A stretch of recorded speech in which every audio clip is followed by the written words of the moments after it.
Everyone, how are you doing? I am so very excited tonight because I am going to have two very special guests come up um, for the Salem Paranormal and Horror Conference. They are dear friends of mine. It will be Thomas Gormley and Charles Ramsey, and we are going to talk about the conference as well as their experiences within the paranormal. So I'd like to go ahead and welcome them up. There's me. There's me. Hi, how are you both? Great. We are doing fantastic. Again, Raven, long time no see, and same with you, Charles. But yeah, we just saw each other over the weekend. Yeah, we did. We had fun. Yeah, definitely. But All right. yeah. So, what I'd like to ask you both first is, can you tell us a little bit about yourselves individually with your background and what first drew you into horror and the paranormal? You can go first, buddy. Yeah. Well, for me, at a young age, I think I was about 7, and mom and dad, and back in the Gen X days, put us in front of the TV and just said, "Oh yeah, watch whatever." And my brother and sister and I, unmistakably, we watched Salem's Lot, and it literally scared the crap out of me. So nowadays, doing what I do here in the paranormal, people ask me, "Do you ever get scared?" I says, "No." After seeing that movie, there's no way I'm going to be scared of anything. I thought the little boy at the window, anytime I heard the wind blow in the window, I thought he was coming to get me and turn me into a vampire. But growing up, I was always sensitive to things around me and didn't know why. And I lucky enough, growing up in Connecticut. A lot of people didn't know them until a lot of the Conjuring movies came out. But Ed and Lorraine Warren, I got to see them talk, and Lorraine helped me out over the years, and I owe her a lot. I think if she didn't tell me, what my sensitivities were, I'd probably be dead or in jail or something. I don't know. So I owe her a lot. And just develop my skills. They were building blocks for me, and I did my trial and error, and over the years developed my sense for the parapsychology side, demonology side, just how to discern things properly in this industry and help a lot of families. Thousands of cases later, I happened to come across this guy below us, and he'll tell you how we got to that point of his coming around, and then we'll talk about how we met, and that's kind of funny, but I'll let Charles go next there. Well, I never grew up watching any kind of like monster movies or stuff because my parents were very strict and they wouldn't let me see any of that stuff.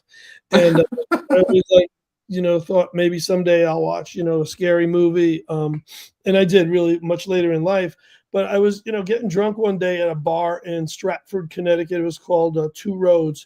And Thomas was there. And he literally picked me up off the ground. I mean, I was blitzed. And it was funny because I said to him, "You look like something out of a monster movie." And I'd never seen any monster movies. He went on and on about how, come on, you're going to stand up. We're going to change your life. We're going to really make you, he says part of what he does is he helps the other side and people who are alive on this side. And I just, through my drunken stupor, it sort of made sense. Now looking back, it made no sense, but it. I said, yeah, I love it, I love it. And I asked him if I had permission to watch a horror movie, and he said no. He said no. That's going to be a while before you can do that. And I said, I don't like you. And he said, I don't like you either. And we kind of kissed, and then became very close. And he said, you really should get into this paranormal stuff. And I was so confused. I thought he said we should both become paratroopers. I have no idea what he was saying. I said, "Hi, my name is Roger Ramsey. I'm a paratrooper. This is what I want to do." And he sort of worked it, explained it better. I sobered up, and then we started producing conventions together. And the first convention we did was for collectors of Snapple tops. And we thought that if we That's the writer. That's the writer in Charles right there, just doing that off the cuff. So, I said they all have different messages. There's got to be other Snapple top collectors. And he said, no, not Snapple. Snapple. And he took the word P from Snapple and the A from Snapple. And he just kept the L, and he said paranormal. He got that from Snapple. I don't know how he got that from Snapple. I said, you know what? Whatever you say, I mean, I had a crush on him. I said, whatever you say, I'm going to go along with. And here we are now, producing a convention this weekend in Salem, Massachusetts. Yeah. It's a long road. My gosh. It's a long road. Yeah. So how long have you two known each other now? How many years? Like going on 4 years now. A little more, I think, probably, yeah. 4 or 5 years, yeah. Yeah. And I'm completely sober. I'm sober now, guys. Yeah. So, and I probably would not have been had Thomas not come along. Now he's moved away, and I've been mixing a little tequila in my Snapple, and I'm just, I don't want to get back on where I was. Yeah. But I think, it'll be healthy being with you guys again this weekend. That'll keep me on the straight road ahead. Well, you know what Snapple does to you, so you got to stay away from the Snapple. So. Yeah. Oh my gosh, that's hilarious. Yeah. So, within your experiences, what would you say is a particular moment or experience that really convinced you that this field was worth exploring seriously? For me, I'm not.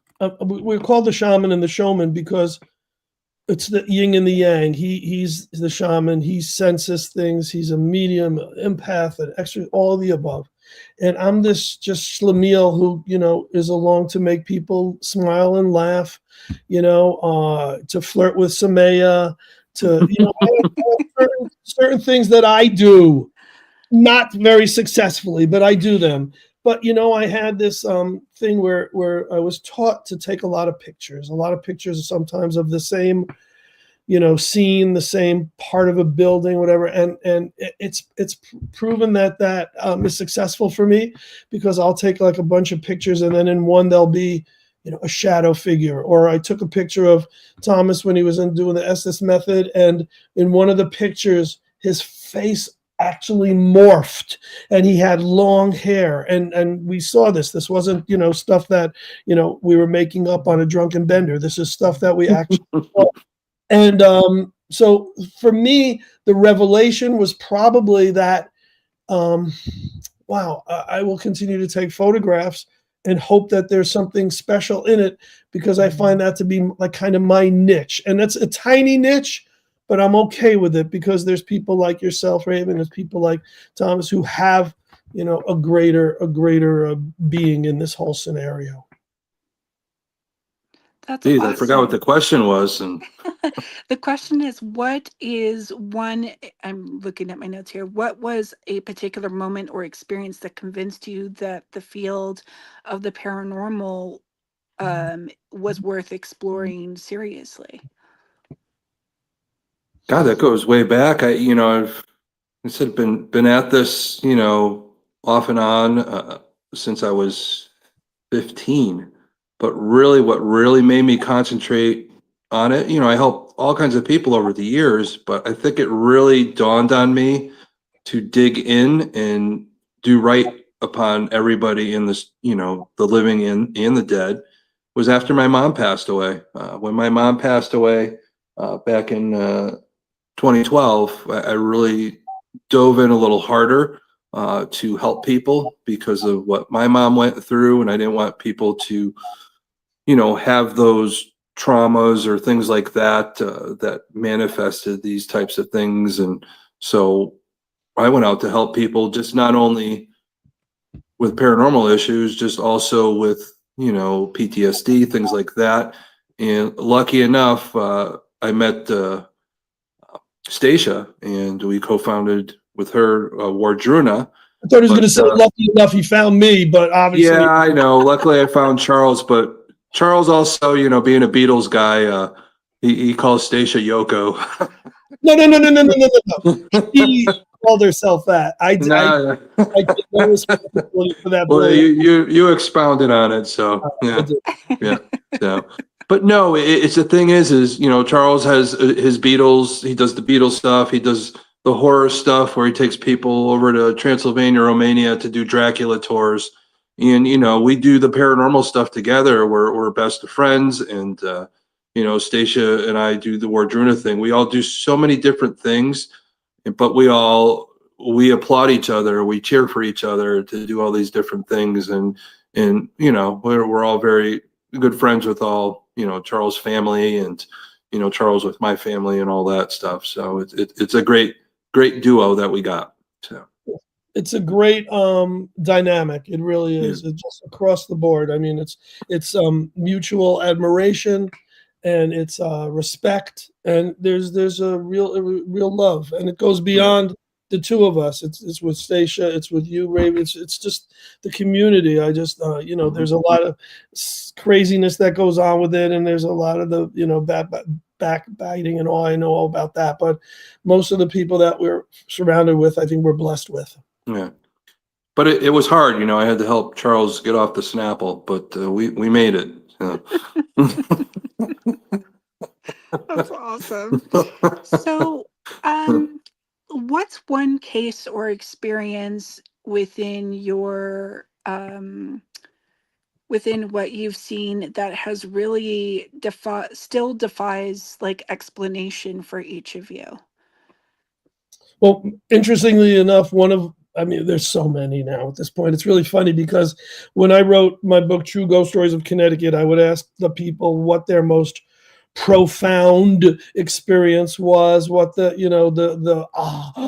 moment, and they would always say, "Oh, there's too many." And I get it now, because when people ask, there are too many. But interestingly enough, one of the ones that always comes back to me, and I tell the story a lot, is when Thomas and I were on a paranormal investigation, and there's really not a lot happening there. It was a cool place, and everyone was enjoying the vibe, and everything was good. But then we finally got to the attic, and there was, some children's furniture there, and it turned out that it might have been the kids' nursery, and we were using all the equipment, and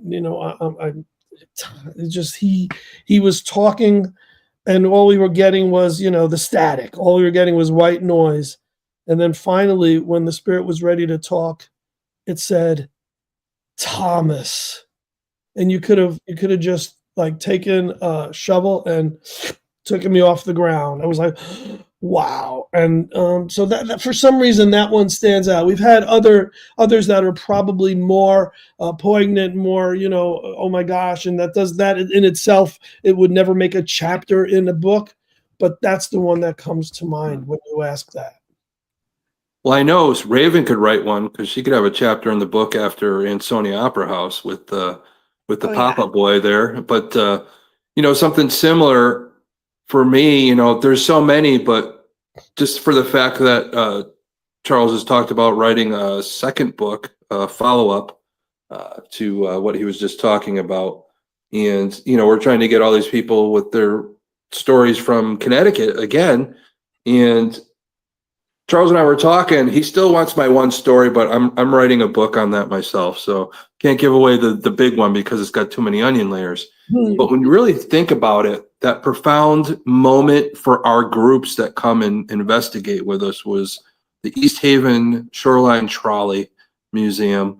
We do a lot of stuff there. Charles, we run the haunted trolley during October every weekend, and he did the alien invasion this year. This year, again, we're going to do Who Slayed Santa during December and all that. That's going to be coming up. But we've done a couple investigations there. And the first time we went, I know, Raven, you went the second time. But the first time we went, a year before that you went, we do 2 days because we like to get, the different energies of people and what they might pull out of the spirit realm. Sometimes they react to different energies. So the first night we were there, we were on a trolley from New Orleans, and that trolley was, active down in that point, early, 1900s, things like that. So, people are coming on and off and they create that energy. But we were on and through the spirit box or just picking up the energy was somebody named Billy. And Billy kept saying he wanted to go to college. So we just couldn't really unwind the puzzle at that moment. I went home that night thinking about it and wondering, just Billy, what we could do with Billy. And I was hoping that we go back and maybe I could talk to Billy again and just to see what was going on. But, be careful what you wish for. So we brought the group back. We're on the train from New Orleans again, and we let all the patrons use the equipment. We teach them how to use it. And so one of the meters that we were using is called a Mel meter. And the story behind the Mel meter, of course, they'll say Mel 8704. Gary Galka got this to get in touch with his daughter that passed away. And her name was Melissa. She was born in 87, died in 2004. So all these people that use these know that they can help contact people like we were going to do on the trolley. So one of the patrons was holding it, and it measures in milligauss, like 0.1, 0.2 is pretty cool. But all of a sudden, we're on there and some devices going, and they're at the end of the trolley. Our guide was there, and all of a sudden I see the guide kind of go down and hold himself up. And the girl says, wow, this is going to 296, which I don't think I've ever seen it go that high. And she says, oh, it feels really weird over there. And then it just came upon the whole trolley. I had everybody sit down because I was starting to think, well, this energies may not be the safest right now at this moment. Let's just have everybody sit down and try to communicate. And for me, I don't always see, I use a lot of the devices I do feel, but I don't really see a lot unless a spirit's really desperate.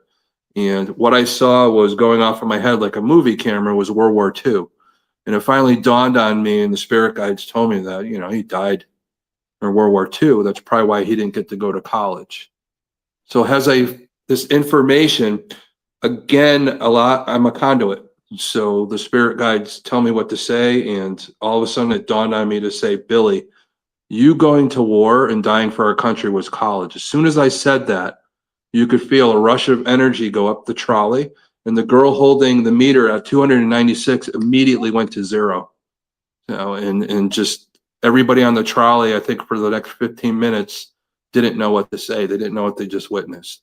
And, sometimes that type of stuff happens when we bring people, but it was profound for me because usually, like I tell everybody, we go on these events and we always get results, but sometimes not that crazy of a result like that, because you think about it, if you were a spirit like us, if Charles is sitting in a room and then all of a sudden 30 people walk in and try to ask what his name is, Charles is probably going to be a little uncomfortable. And I think in the spirit world, it's the same. It's all on how we approach and what energy and to reassure the spirit world. And that way we do get that type of result to be able to help the spirit make that transition. And that's why that's a proud moment, because people got to witness that and see that, hey, there is really something going on beyond us.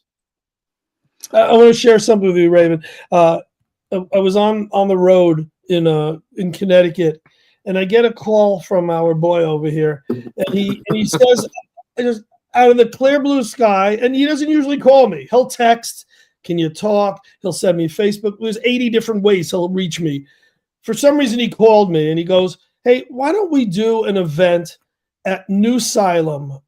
And I'm listening to him, and he goes, "Yeah, it's part of the Fairfield Hills Asylum campus." And I go, "Thomas, you're not going to believe this." And I put my phone on reverse so he can see where I was. I was standing in front of New Salem on the campus of the Fairfield Hills Asylum. I was there to DJ a gig for the Newtown Senior Center that day. Um, Uh-huh.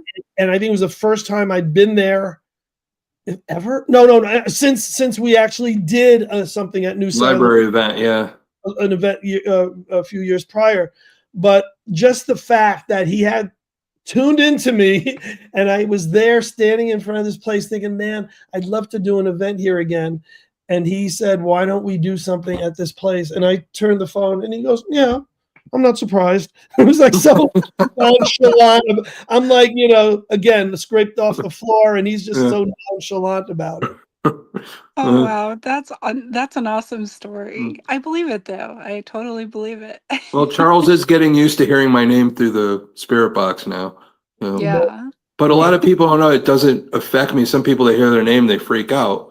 But I've explained this, and I explain this to a lot of the patrons too, just so they don't freak out. I want you to know that during these investigations, that when we turn these boxes on, you might hear my name.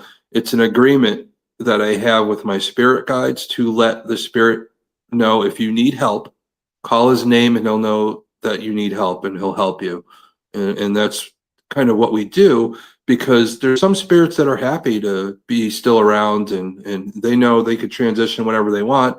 But there's also spirits that have already transitioned. They like to come back and, see loved ones, or just to see, a blue jay again or something, whatever, in that theory.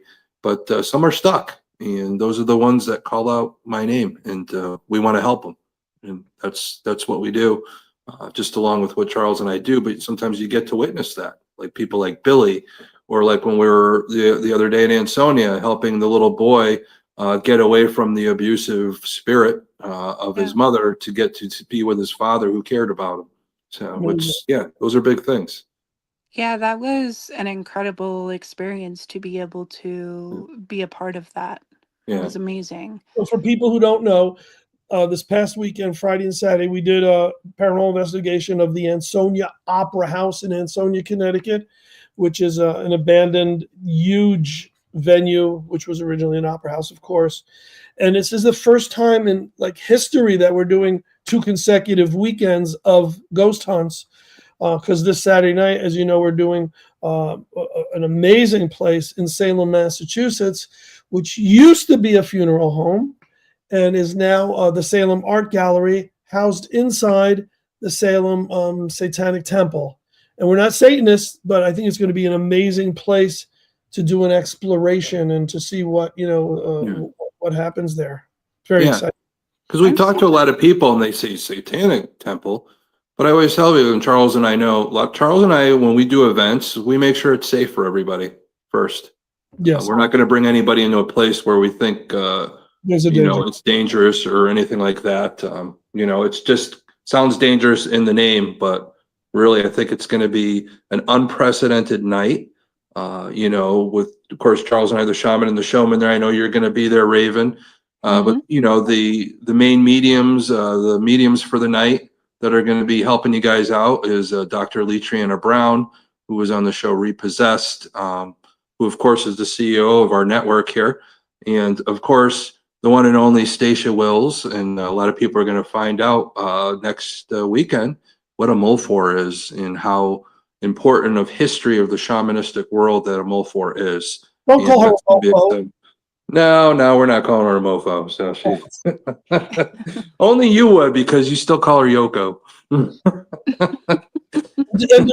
Do we have one more investigator with us? Oh, we're going to have Miss Gwen Johns is our one of our main investigators, keeper of all things electronic, and we're going to have a lot of different instrumentation. I know Dr. Letriana Brown and Gwen are going to be bringing up some cool stuff too, along with what we already have. We always encourage everybody to bring their own equipment too. We're going to try a lot of different experiments. It's going to be a great time. Of course, we're going to make sure we have some food in us, because We're going to be at Paracon all day. We'll go grab some pizza. Our friend Raven helped us out finding a good pizza place. And of course, that always helps. And, then we'll have the investigation. And who knows how long we'll go on it, but it's 8:30 at night. Of course, Paranormal, the Paracon starts 11 a.m. for you VIPs. So that way you could get in early. Then 12 to 6. We have so many things going on. Make sure you go to salemparacon.org. So there's so much stuff. But we're going to talk more about it. But well, here's a free ticket. You Yeah. have to take a picture of the screen right now. Oh, too late. Oh, I thought that was for a free bottle of Snapple. Well, what's really cool is that you mentioned all the great, paranormal investigators who are officially on and psychics who are part of the event. But I think like half the people who are joining us are also mediums, are also people who, have their own gifts and are actually guests during the day at the Salem Paranormal and Horror Convention. So it's a one giant, beautiful family affair. Now, I did an event at this venue already once before as a guest author. They invited me, and that's how I, discovered and requested that we do an investigation there. And they said, well, it's going to be perfect for it because, and they gave me all the reasons, all the spirits, everything about what the funeral home used to be like. And there was, I think, one kid's room or kids wing, but I don't want to give any of that away. We're going to save it for the evening of Saturday night, the evening of the 15th. We got to make sure our mediums work for their free pizza. No free pizza and no soup for you. Yeah. Oh my God, that's so good. But yeah, it's going to be quite a weekend, and Charles and I, we always want to make sure we create that event, big, small, medium, large, whatever, a safe venue for everybody to come and talk about weird stuff. We're going to have horror guests there, of course, part of it being the Salem Paranormal and Horror Convention. Who were the horror guests? Just earlier we had James Murtaugh on our network here. Wow. He was a fantastic guest. A lot of cool things. And again, he originally, when he first started out in the acting, he was the A1 steak sauce guy. And of course, we were talking about that. And I was laughing later, because if I really like you, I mess around and I joke with you. That's my thing. And I told him I was going to bring a bottle of A1 sauce for him to sign for me. So, So who are some of the speakers that are going to be there? Let's talk a little bit about them. So he's one of the two horror guests. The other horror guest would be James Stokes, who was Jason Voorhees, and also known from Stranger Things. For those who didn't tune in on the James Murtaugh, he is best known for The Howling, but he was also on Kolchak, The Night Stalker. So many credits, really so many credits. And, we've had really cool guests at the Salem Paranormal Horror Convention in the past, but these are really nice guys. So that's, that goes a long ways for me. And that's just the two horror guests. There's like a laundry list, and I say that with affection, of paranormal guests. And you go down the list and you go, oh, wow, this one's a great one. This one's a great one. This one's a great one. And unless we're going to read off the sheet and name them all, I don't want to name a few and then leave some out because they're all special to us and they're all going to be part of panels. We have too many guests to have anyone actually do like one of their own presentations. We only have one. We only have one because of how profound his presentation is. Nothing against any of the other special guests. They all have something great to say. He has a special niche. Yeah, when like yourself, Raven, when you're a renowned pet psychic, everybody loves animals. So we have to make sure that people see that. He's going to be the lead off for the Salem weekend. What better person to have lead off than Rob Goutreau? Great author, a great pet psychic that could, help you with any trauma you're having over a lost pet and just have some closure. And he did that at Connecticut Paracon, and people were blown away by it. And we're ecstatic to have him and be able to talk about all that stuff because everybody loves animals. Who doesn't? I'm really looking forward to meeting him. Yeah, you're gonna love him. He's a real sweet guy. and very just really a great presentation. Yeah, but there's going to be a lot of cool presentations, of course. Us being on All Access Network TV, there's going to be a presentation from all the people that are on that. Again, our MC is Mike Roser, and Russ Stiver is going to be our main, podcast guy. We always have a main podcast person at all of our events, so he's great. He's been in the business for a long time, but a lot of we're going to have the Salem witch dancers are going to be there. So we're going to have dancing in between. Epic. So every panel, once the panel's done, the witch dancers are going to give us a 10-minute and then another. So it's going to be nonstop awesomeness all day. And we have Dystopica, which is a great rock band from the New England area that very much fits the theme. So those are some of the big ones too. Just off, I know a lot of the paranormal guests, salemparacon.org to see everybody. And also have the times that all the panels are going to be. So it's right down there. But, there's going to be big ones. There's going to be a demonology panel. There's going to be a psychic medium panel, an authors panel. Just 24 Hours in Hell, our friends that on that show that's really starting to take off. And, that's going to be a big thing in 2026.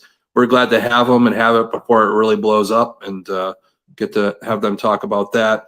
Of course, All Access Network TV, Rob Gutro doing the pet psychic stuff. So the list goes on. There's a lot of great stuff going on, and we're excited. The Radicals, of course, are going to be the grand finale because they always have their Museum of Wonders and all that, and everybody's always blown away by that.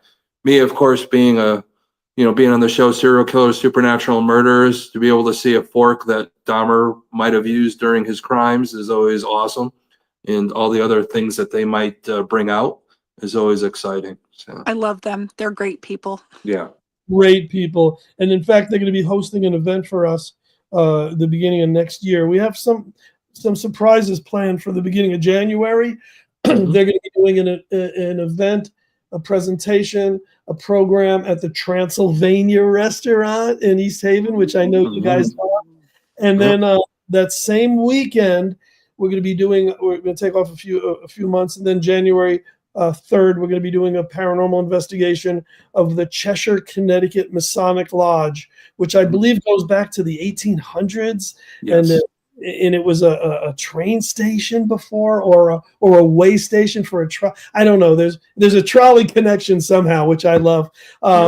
But they'll be announcing that. We want to just concentrate on this weekend. We want people to come and have a great time. We did something we've never done before, is really put it out there. If anyone's part of the event is taking place at Salem State University on their South Campus. And I think it's the last year that the South Campus is going to be available. They're going to knock it down or build condo. We don't know what they're doing. So as a thank you to the community, if you're part of the Salem State University, if you're a teacher, a student, faculty, alumni, a janitor, we don't care. It's free admission. And I think that's given back to that community, but it also bring more people in there because, hey, we want the vendors to do great. We want more and more people.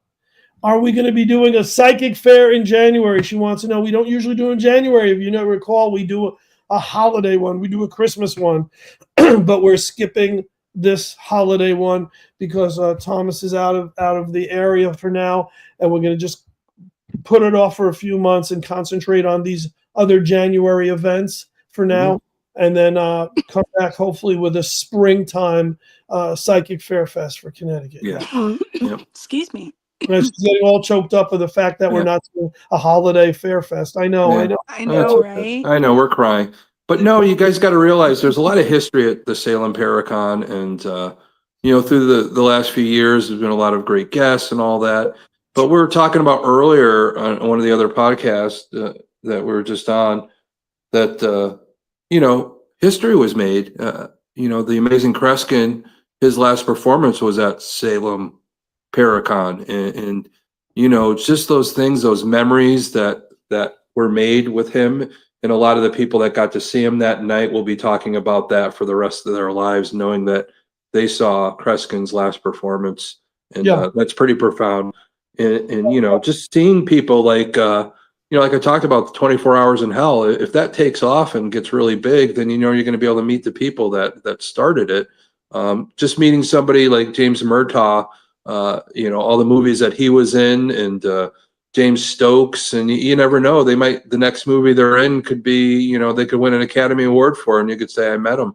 You never know, what energy happens at the Salem Paracon and what you could be part of. So we want you to be there. Very inexpensive to show up and get to hear some of the best people in the industry talk about, what they're great at, the authors talking about all the books they wrote, and, all those good things, and the psychic mediums and how they pick up what they do. Of course, demonology, and just, the things to look at, and just to look at that part of the industry a little differently, that, we'll be able to convey to anybody that's interested in that. But we have a lot of things up our sleeve this year, and we want to make sure that we create some great memories for you. Just want you to be part of it. We want you to. It's a learning experience, of course. It's a bonding scenario where you're talking with like-minded people. But it's also fun. The fact that we bring in bands, the fact that we bring in, the old Salem Village witch dancers, the fact that I'll be at the door annoying people when they walk in and when they leave. These are things that, you can't find at other events. It brings our own personality to it. It's what the Shaman and the Showman are all about. Speaking of some of the actors that have been out there, I heard from a little birdie that you have been in horror movies, and I actually saw a list of movies that you were in, Charles. I haven't heard this rumor, but I don't know. I don't know even what you're talking about. I know that I'm going to be seeing my first monster movie in a few weeks. I don't know. Yeah. I've been in a lot of films and short stories and commercials, and a lot of fun stuff. Yeah, I've been acting for a couple of years now and doing just projects that really, really appeal to me, which is usually on the darker side. And I did something this past weekend which was totally opposite what I normally do. I played a dad who was a mean coach to his son, and it's so very, very, very, very stereotypical of what I normally do. But when it was shown to other students who were part of the film, they're like, I can't believe this guy is just a dad who came in to do the role and nailed it. And they were just blown away by this old fart who came in to do a quick scene. But yeah, I'm part of casting networks, and I get a lot of offers to do stuff in New York. I'm just too busy. I mean, there was a time where I jump on the train and spend a day in New York to do an extra scene in like The Secret Life of Walter Mitty, or anything like that. But now I really pick and choose. If there's a horror film and I could be in it, and if it has a juicy enough role that doesn't require a lot of lines to be memorized, I'll do it for the fun of it. Yeah. Charles, well, in his contract says he only be in a horror movie if he gets to get killed or maimed. So that's. I can't remember one that I haven't. I was stapled to death. I was crowbarred through the head. I have gunshots in the neck. Literally, just about going down the list. Oh, and a gunshot in the head at a zombie movie. And I wrote the best line for that because I play a preacher, I play a father, and I wasn't the writer of it.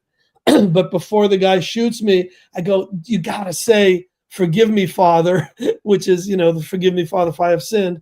Forgive me, Father. And he says it right before he shoots me.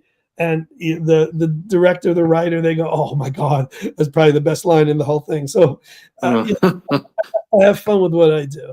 Yeah, you got to do that. But I think the craziest thing was the TV show that you were on, Flight of the Condors, where you got to play Elton John. Flight of the Conchords. I got to share this with you. Yeah. So I was doing a lot more stuff in New York, and I get a call. It was very strange because usually I submit for stuff, and they go, well, we've seen your resume, and we know you can imitate Paul McCartney. We understand you can do a good Billy Joel. And there goes Stallone. It was on my resume for years that I could do all those. And they go, can you do Elton John? And, I learned very early in my acting career that the answer to everything is what? Yes. Yes, yes. Elton John, of course. I got the glasses, I have the high heels, and I did. And I went down there and I thought, wait, something is off. I don't know what I'm doing wrong because I didn't have the mouth. And I kept going like this, thinking that was more Elton-ish.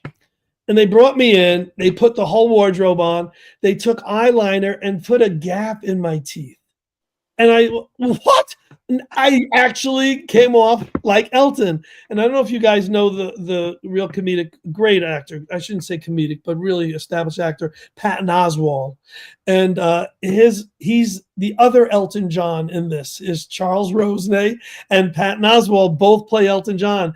And he's upset at me because he's supposed to be in this show, the Elton John imitator. And here I am as another Elton John imitator. And they just said, in one scene, he's going to see you and get really upset.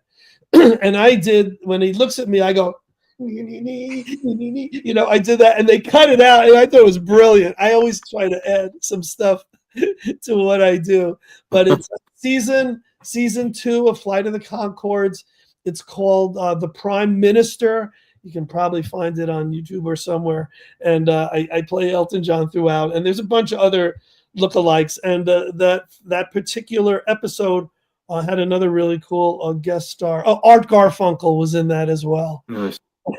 So I got to share the bill with Patton Oswalt and Art Garfunkel. The other fun person I was able to share a scene with, share a film with, but I was not killed in this one, so I don't need to talk about it. I play the dad in a movie called The Sadist. And the sadist, the bad guy, is Tom Savini from Dusk to Dawn, who's also one of the foremost, horror makeup guys. So I'm in that film, and if you ever Google it, you don't have to see the whole movie because it's pretty bad, but you can listen to or watch the trailer for it, the sneak preview, and I'm the first voice you hear in it. So that's pretty cool. Yeah, that's awesome. Amazing. Yeah, so fun. So yeah, so not only will you have the horror guest of James Murtaugh and James Stokes, you will have Charles F. Rosenay, Roger Ramsey. Yeah, Roger Ramsey. Yeah, so yeah. We all are gonna have we're all gonna have pseudonyms. We have this guy Dave Gallo, who online is Lou Bundles, and he was also in one film with me, and he does a lot of the events that we do at the Trolley. But we just gave him a brand new character, and he's Larry Cheney, which is funny. My God, which is funny because I'm not going to say who exactly, but people thought he was related to Lon Chaney, and we kept that going for the longest time. And he plays, we do a thing called Who Slayed Santa at the Trolley Museum in East Haven, Connecticut. And I'm not going to plug it. Yes, I am. But he actually plays Santa and we don't know if Santa actually gets killed or not, but it's a murder mystery. So we will find out. That's 2 weeks in December. Oh, that's going to be fun. I'll have to come out for that one. Yes. But the Jerry Cheney thing was so great because there was a few people that were about to post that they got his autograph online. I said, don't do that because they're good friends of mine. I didn't want them to be embarrassed, but it was pretty funny. He did a great job getting everybody to believe that, he was the great grandson of Lon Chaney. And so that was great. I actually called him up and I said, I'm so sorry about your loss. And he goes, what are you talking about? And I go, Dick Cheney. And he just laughed. Oh my God. Oh, wow. Can you tell we have fun? I mean, absolutely. That's really important because for the longest time I said so much of this, and you'll see the TV shows and you go to investigations, everyone's got the leather and, everyone is like so serious. I didn't want that. There's enough seriousness out there. There's enough. I always thought that we could bring a little levity with the seriousness and a little smiles with, with the sadness. And that's part of, I think the part of our success. Yeah. When we, I think that's important. I mean, gotta have a balance of things. Yeah. Well, it yeah, isn't the paranormal. You think about it. Anybody that comes on a paranormal investigation and all that, I've noticed the best results are when we're not really asking questions. We're just talking amongst ourselves and kind of joking around. And the next thing you know, there's a voice that comes through the box that wants to join in. So when you do something like that, that's the better way to do it. Just let them be part of the party, yeah. Right. and you're going to get more results that way because they were like that in life. Everybody loved to party when they were alive. Why not keep it going? You get those great results. Oh, there you go, Samantha. Yeah, yeah. Why do people gotta be the Joker? So, what are your favorite horror movies? Like, if you had to choose like one or two, what are your top favorites? My two favorites are Halloween House, where I play a henchman, and and Tiny's October 31st, Uh, where I play the owner of a haunted attraction, which was typecasting to its upmouth because it was a horror. It was a place that I actually owned at the time, and I got to be the lead in that. So I really love that. But if we're talking non Roger Ramsey roles, we'll have to say The Exorcist for pure scares at the time. Phantom of the Paradise because nobody knows it, and the ones who do get it. It's the best horror musical of all time, and also a movie I could watch over and over and over again. Abbott and Costello Meet Frankenstein. So those right now are my top three that come to mind. Two of those I haven't seen, so I'm going to have to watch them. It's the non-exorcist ones, Yep. right? Yep. What about for you, Thomas? Charles knows this. I'm not really a horror movie watcher, but I do remember, of course, Salem's Lot because it's like the one I saw. But anything by Stephen King. But for me, it's more of some people consider it horror, like a thriller, but Silence of the Lambs is still by far my favorite if you're going to look at that type of genre. I actually got a chance. The station and I were going to see her grandson, and on the way back, there he is, Hannibal Lecter.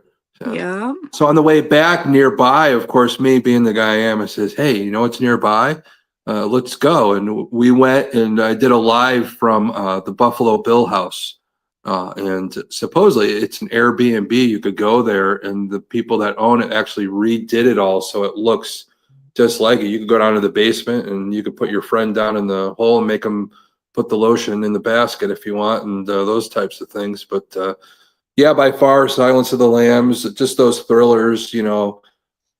My background in profiling and criminal behavior and all that. It's just I've always liked that serial killer type of movie, which by far a lot of them are based off of real people. And I always think our society and some of the things our people do in society are a lot worse than anything they could show in a horror movie.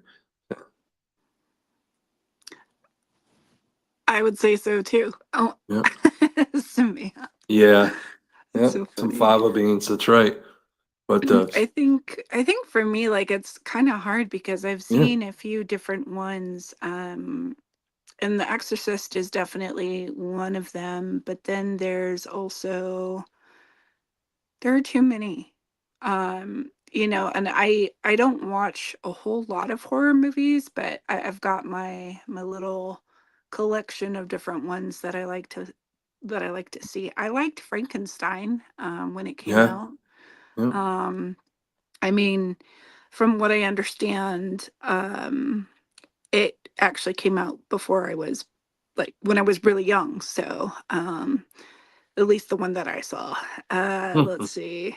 there's the newer one that's out. On The, Netflix now, yeah. the Del Toro there did and all that. So Charles has probably already seen it. So Well, I no, guys, I love that we're talking about favorite horror movies because along with the True Ghost Stories of Connecticut book that I've written, the first book I ever wrote was the book of top 10 horror lists, and that was where celebrities and just notables, people in the sports world, rock stars, scream queens, movie stars, authors, DJs, gave me 100 of them, gave me their top 10 favorite horror lists.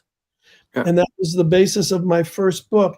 And the Exorcist comes out as number one on that book list when you tally up all the choices of the 100 people who contributed to it. But Frankenstein's on there too.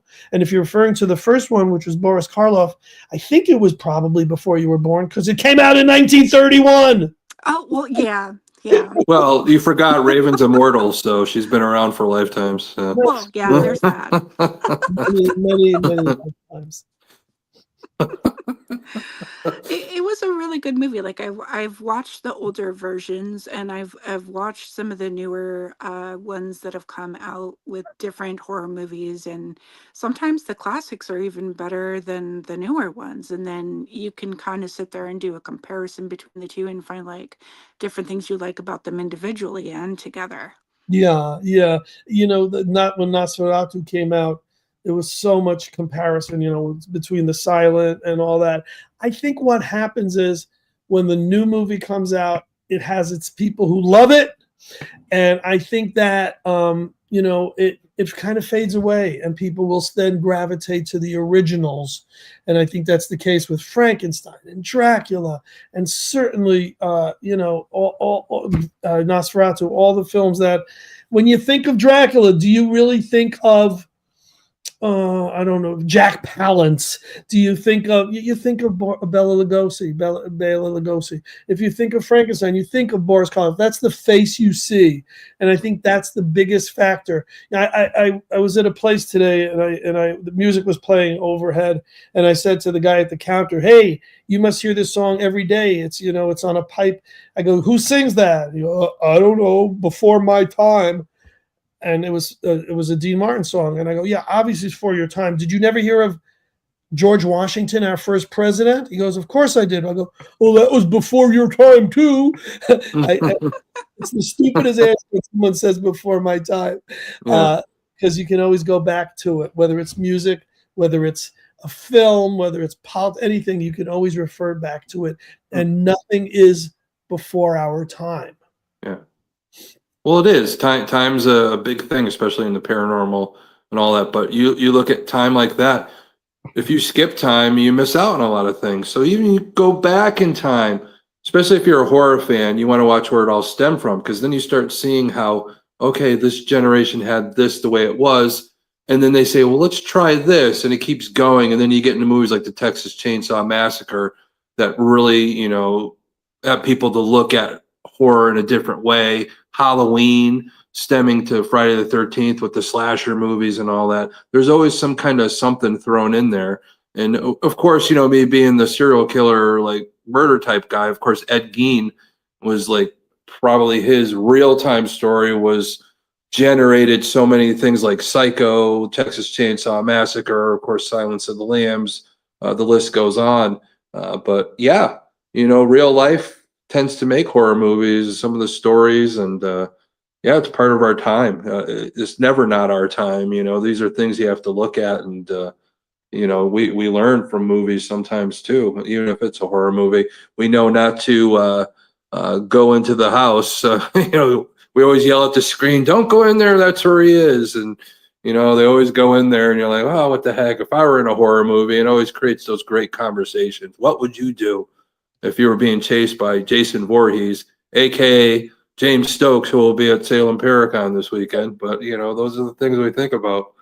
That's what makes it such a great genre. And we can go on because unlike what I said at the beginning of the show about being flippant, funny, and that I'd never seen horror movies, I see them as they come out, and science fiction and supernatural. And tonight before here, I saw this a sneak preview before it's in the theaters of a movie which is really beautiful called Infinity, and it has kind of a supernatural, beyond life theme to it. So I can just go on and on and on. But thank you for mentioning horror movies, so I can plug the book of top 10 horror lists available on Amazon, as well as the Salem Paracon this weekend. Yeah, you could get some there. Salem Paracon. And you could have our famous horror actor that we have, Charles F. Rosenay, be able to sign it for you too. Are you going to have some of your books available for sale at the Paracon? Definitely, yeah. Okay, good. The way I see it now, I think I'm going to be having the welcome desk, so everyone checks in with me, and I'll have all my books out there and some other goodies, and then they make their way into this giant gymnasium where there's going to be all the vendors. On the stage is going to be the guest speakers, and in a back room behind us, if this all works out the way I expect it to, that's where our band will be playing.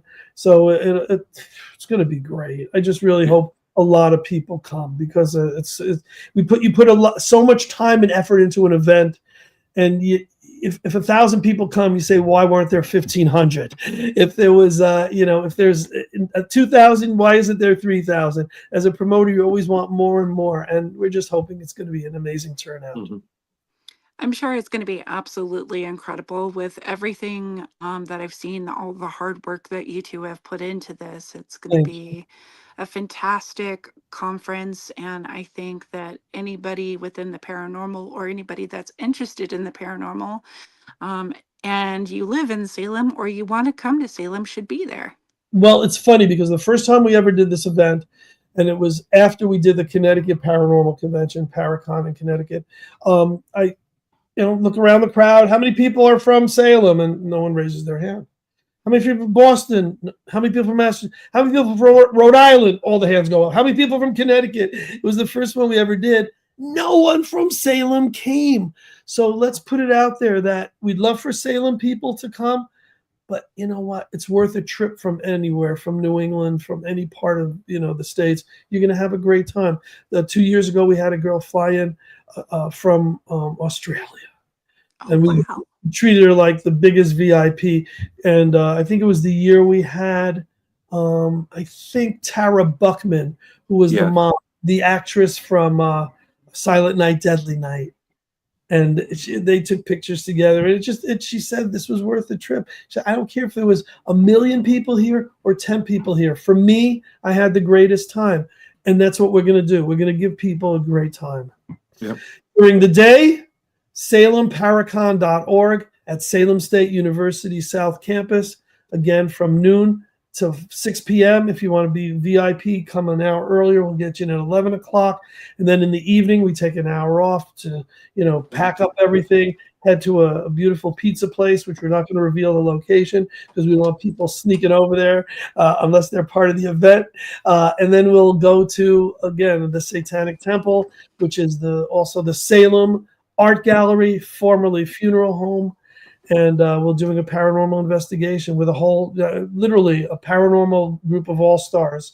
If people want information on that, they can just email SalemParacon, SalemParacon @gmail.com. It's the best way to get information on the convention or the investigation afterwards this Saturday. Did we tell them it was this Saturday, by the way?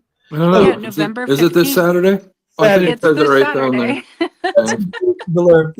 Thank you. So, if people want to come, or if people want to come to other events that you both have, how can they reach you best? The best is to follow Thomas Patrick Gormley on Facebook or Instagram, because he posts like no one's business. All day he's posting not only great things that we do together, but that he and Stacia do together, that Raven, that you guys, he's really a nice internet. He's a nice way of getting out a lot of information of our paranormal family. So that's really the best way, is to follow him. Sounds good to me. Don't follow Charles. He gets scared when people follow him. So he's like his shadow. And I have too many places and too many websites and too many Facebooks and all that. So it will only confuse people. Yeah.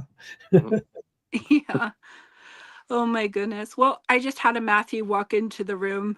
He's sitting next to me.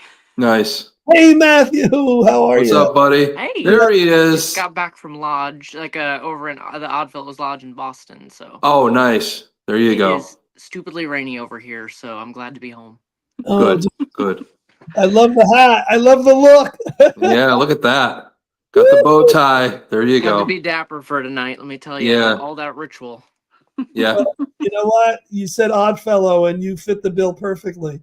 Yeah. There you go. Nothing better than being odd and weird, you know. So That's us. that's what we all are. We have it all in common. Yeah. All right. Well, thank you so much for taking the time to be on my show and share about the Salem Paranormal Conference. I just appreciate you both and respect you both so tremendously. And I look forward to this weekend. And I really, truly hope that everybody comes. Oh yes, we too. And this was a rehearsal, so now we're going to actually record the show. Yeah. Oh shit. I think I said some things I shouldn't have. Oh, no. David, thank you so much for having us. We love being on with you. All right. And make sure everybody out there brings enough Snapple for Charles and gives it to him as they come into the Salem Paracon. That'll be zero sugar and Yes. no tequila in it. That was a Yes. joke. All right, Gwen, do you want to come on up? There she is. Charles, you said one thing that just made me smile even better. You said the paranormal family. I love it. I love it. Yeah. Everybody, please come out. See Charles. See Tom. See Raven. See me. See everybody. Mostly see Charles. Everybody will get to see Charles on the way in. You won't miss him. Post about it. Share about it, please. Thank you, Kathy. You did a lot of great commentary while we were going on. Please come visit us and please share the convention, because when we sharing it, it's going to a lot of the same eyeballs. Yeah. The more people that share it, the more people who might not know about it will find out about it. Especially, hopefully, our other special guests are watching. You know, you guys share to your people. It's a ripple effect, and that's what we need, and it's free. You just post what we're posting, share it, do that, and that way we'll get to reach more people, and more people will come out to hang out with you, be at all the vendor tables, get to hear you talk on your platform. So what's better than that? Very easy to do. Yep. And Raven lives in Salem. So Raven, I do. put it out to all the groups, man. Please. Yeah, we'll see Raven after she rolls out of bed on Saturday. And yeah. Well, we have a, 16 or 18-hour drive? Yeah, you do. Mine looks like a zombie. Yeah, Station I think Station I from Cleveland, probably gonna be about 9-10 hours, somewhere in there, 9.5 hours. But yeah, we're dedicated to it because we want to bring a good show, make sure everybody gets to see some great stuff, have a great time, and we all want to be part of that. And we'll drive as far as it takes to do that for our patrons. That's exactly right. Exactly right. Well, you guys, do you mind if I show the little short thing and then the commercial? Is that good with you guys? Please. Yeah. The short thing, you're talking about Charles again? Charles, they give me hell all the time because I'm vertically challenged also. Yeah. Oh, we're talking about Gwen again. Oh, okay. Yeah. But here we go. We're gonna play this one, then we'll play the big commercial, as I call it. Let's see. Nice.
And I again, love how before we we were all leave, dancing just in a the shout background. out, just a shout out to Melissa Serafine that makes us kind of look good on those ads and stuff like that. I know the first ad was Lee and Gwen, of course, and all that. But yeah, we want to thank her. She's part of our crew. So yeah. Chaotic Goods. If you Chaotic need Goods. Tried to get her to come on, but it did not work out. I tried to get the band to come on also, but it may be if they say yes, I will do a special thing for them to come on because I think people would like. Yeah. Well, Melissa, not only she did all our stuff, she did the opening logo for Raven for her show. We're She just did. on here. That's right. And my That's right, logo she as did. well. She Yep. created my logo for She me. is talented. Yeah. And I do a lot of this stuff myself, so I get it. And you guys think it takes 5 minutes? No, no, Yeah. Oh, it's a big deal. It's a huge deal. So. Yeah, it is. Well, I'll put it out there. Anybody that's coming and is going to be a guest or whatever, if you want to come on, I've been trying to put out the messages, and a lot of people just busy. So, well, make sure they all bring, everybody come and special guest. If you're not flying in, bring your own table. That way you could decorate it very nice and knowing that it's yours and you love it. And I'm that glad way you people said will come this, and love Thomas. you. Yeah, bring all your tables, bring your chairs. We might have some extra chairs, but tables are a little harder to come by at a place that's going to be taken down in a few months. And we're going to be the last big show there. So I'm glad you said that because we didn't know. We would have drove all that way without them. yeah. So. Yeah, I got to start instant messaging a lot of people in the next few days. So the job is never done. We always making sure everybody's there to have fun and go from there. So we're excited to see you guys all again. All of us weirdos in one place. Yes. Well, you guys, I'm gonna say, hey, if you got something else, say it. If not, we're gonna let these lovely people go. I think we're good. Yeah. All right. Thanks, Well, Raven. I'm gonna take you down. If you want to hang on a minute, that's cool. If you got to go, we get it. So I'm gonna take you down. And thank you both for coming on. I appreciate it. I know Raven does. Yeah. I do. Yeah. Right. See y'all soon. Yep. That was great. I'm sitting in the background just laughing at you guys, and it's funny. It's cute. It's always fun to spend time with the both of them. It is. It absolutely is. And everybody, seriously, if you're in Salem, come out. If you're not in Salem, grab a ticket and come on. We're coming. Yeah. All of us. So it was going to be fun. I'm excited. I don't know what else to say except end the show, lady. All right. All right, everyone. Thank you so much for joining the Medium Frequency tonight. I appreciate you. If you can come to the Salem Paranormal Conference, Horror and Paranormal Conference, please come. It is November 15th. It's going to be an awesome event. Next week, I will have Stacia on the show. I'm very excited to be having her join us. So that will be our next week's show. And with that being said, have a good night, y'all. Bye now.